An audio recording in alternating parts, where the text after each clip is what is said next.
Sonergia, nous sommes un spécialiste de l'accompagnement et du financement des projets de rénovation énergétique, aussi bien en résidentiel que pour les entreprises. L'objectif principal du projet était de réduire le délai de traitement d'un dossier. Donc on s'est consacré à avoir le traitement de bout en bout, revoir les différentes étapes et s'organiser en fait en cellules pour regrouper les différentes compétences qui permettent chez Sonergia de traiter un dossier. Donc le projet a été un succès puisque en termes de chiffres, on a réussi à diviser le temps de traitement d'un dossier par 2, voire par 3 selon le canal d'arrivée. On a aussi profité du projet pour mener la digitalisation du traitement des dossiers, puisque initialement on était sur un traitement papier. Et enfin, on en a profité pour mettre en place du management visuel, et donc notamment le Kanban qui permet aujourd'hui aux équipes de savoir quelles tâches traiter en priorité. Puis la petite phrase qui est encore répétée tous les jours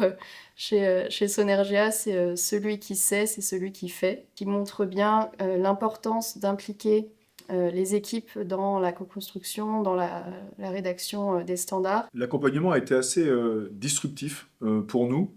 parce que très vite, en tout cas, notre sensation a été que finalement, il n'y avait plus 37.5, parce que Frédéric, et on en profite pour le remercier, a dès le début fait preuve d'un engagement tel que même les équipes encore aujourd'hui sont heureuses de le voir parfois dans nos locaux en lui demandant de revenir. Donc très vite, on s'est retrouvé dans une équipe commune et tout ce qu'on a mis en place, qui était nouveau, a été largement facilité par cet engagement, moi que j'ai trouvé assez surprenant,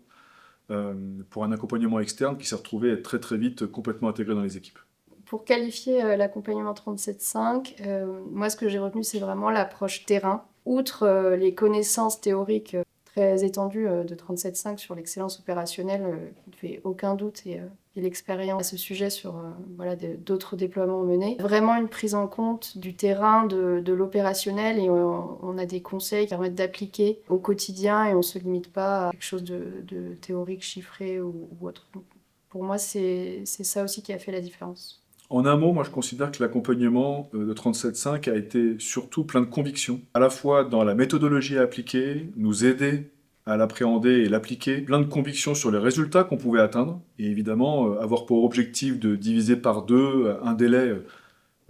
Sur le papier, ça peut paraître exceptionnellement élevé, et pourtant, plein de convictions, l'accompagnement nous a permis de l'atteindre, et ça pour moi ça a été vraiment assez marquant, la résilience tout au long du projet, et qui, en plus de l'engagement des équipes, a permis le succès. Oui, je recommanderais sans hésitation 37.5. Tout d'abord pour l'expertise dans le domaine de l'excellence opérationnelle, aussi et surtout pour le dynamisme sans faille des intervenants. Je recommanderais 37.5, surtout pour tout acteur ou toute entreprise qui souhaite vraiment activer le changement, s'autoriser à se poser des questions, à être challengé sur les propres questions qu'elle se pose, dans une logique de progression avec les équipes, parce que c'est clairement, nous, ce qu'on a apprécié tout au long du projet, c'est d'être vraiment dans une logique de challenge, de changement,